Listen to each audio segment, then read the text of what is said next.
Sini ke di nunul ke 1,2 ya. Assalamualaikum warahmatullahi wabarakatuh. Jumpa lagi dengan kita Vito CH.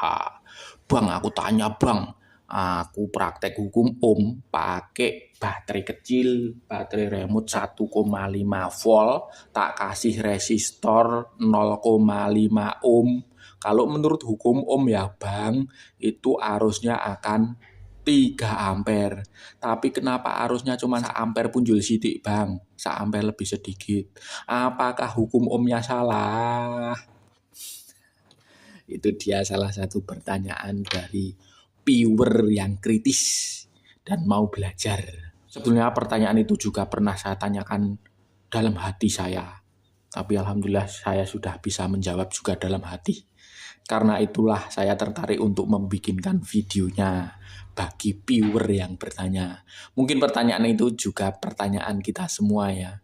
Bagi yang baru belajar elektronik, yang tidak ada gurunya, yang otodidak, mungkin itu akan jadi pertanyaan. Seperti apa hukum ohm yang dimaksud, coba kita jelasin dulu ya, biar pemirsa tidak bingung. Ya. Jadi hukum ohm yang dimaksud itu seperti ini. Ya. Tegangan itu sama dengan arus dikali, kali itu titik ya, atau kali gitu juga bisa, resistor atau resistansi. Nah kalau kita mau nyari arusnya, ya sama dengan tegangan dibagi resistansi. Kalau mau nyari resistansinya, ya tegangan dibagi arus. Pada kasus teman kita yang tanya tadi, dia praktek pakai baterai kecil, mungkin baterainya seperti ini ya, baterai remote 1,5 volt. Kalau masih bagus ini tegangannya 1,5 volt. Itu apanya? Itu adalah V-nya. V sama dengan 1,5 volt. Tadi dia bilang R-nya pakai dia R 0,5 ohm. Ya. Terus arusnya kok, ini kalau menurut hitungan arus sama dengan 1,5 dibagi 0,5. Siji setengah dibagi setengah, itu hasilnya lebih besar dari siji setengah.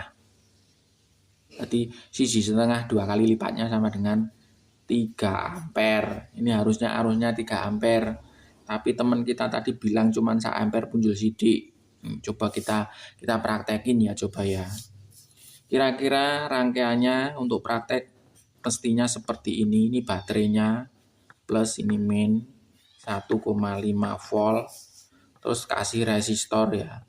Terus diukur. Arus itu kalau ukur seri ampere meter ya. Jadi dirangkai seri gini. Ini resistornya ini 0,5. Oke, coba kita praktekin. Ini aku udah ada baterainya. Resistornya aku nggak ada yang 0,5, adanya 0,47, nggak apa-apa ya. Dianggap aja sama 0,5. Kita ukur tegangannya dulu ya. Benarkah apa yang dibilang teman kita tadi? Oke, itu bisa kita lihat 1,5 volt ya. 1,5 volt dan ini ada resistor. Coba kita ukur resistornya berapa ini.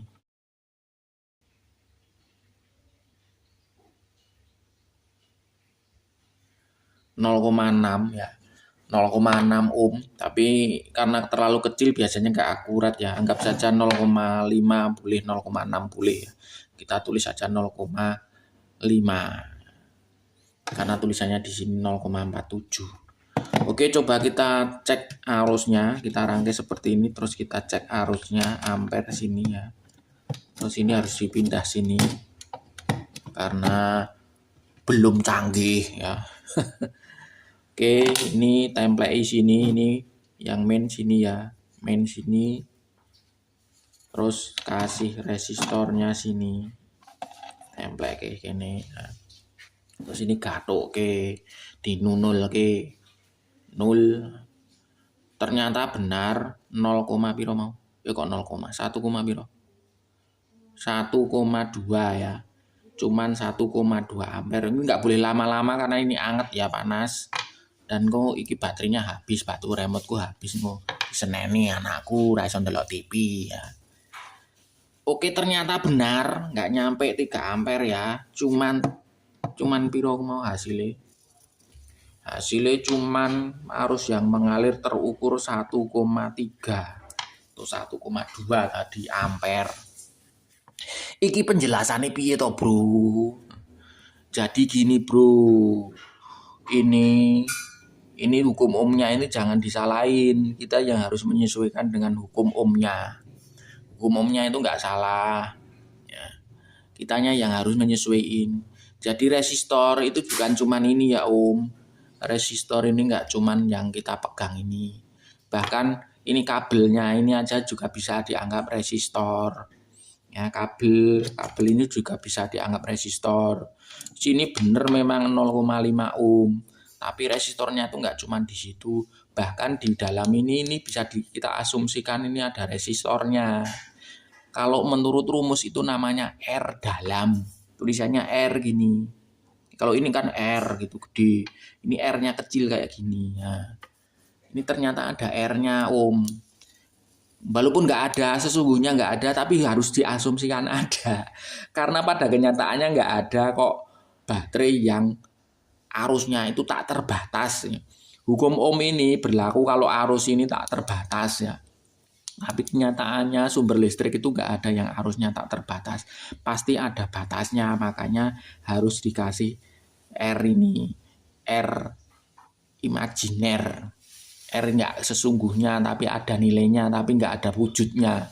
Mungkin R yang kita ketahui kan cuma resistor kayak gini ya. Enggak ya. Jadi ini harus ada R dalamnya.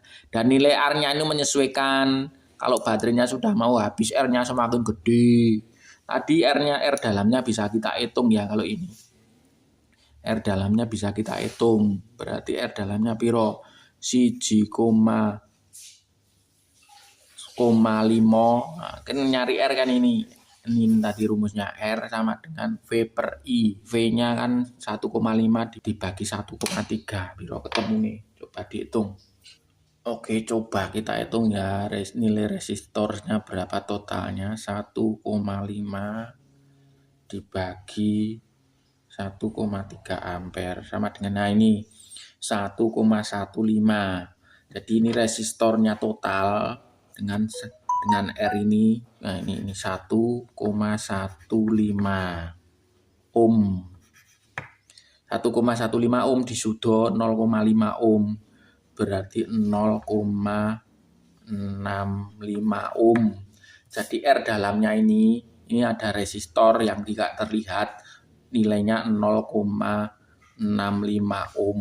Nah, dengan begitu sudah kelihatan ya Mas Bro, R dalamnya adalah 0,65 ohm. Kalau hukum ohm itu nggak boleh disalahin, yang harus kita sesuaikan adalah alatnya. Demikian juga ini kalau mau habis Mas Bro, baterai ini kalau mau habis, kalau kita ukur nanti ampernya kecil banget, nggak nyampe 1 ampere. Otomatis R dalamnya udah membesar. Gitu Mas Bro penjelasannya. Jadi jangan salahin hukum ohmnya ya Mas Bro. Begitu, mudah-mudahan yang bertanya terjawab permasalahannya, yang belum tahu jadi tahu juga. Terima kasih. Assalamualaikum warahmatullahi wabarakatuh.